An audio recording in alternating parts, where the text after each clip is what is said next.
लागौ न कतही मन मागे जान सोना मागे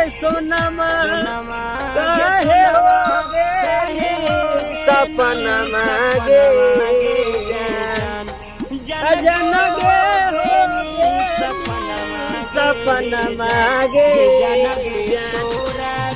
जान गे तोरा बिना लागौ न कतही मन मागे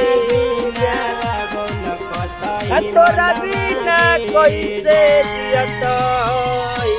भोलाया पवन गे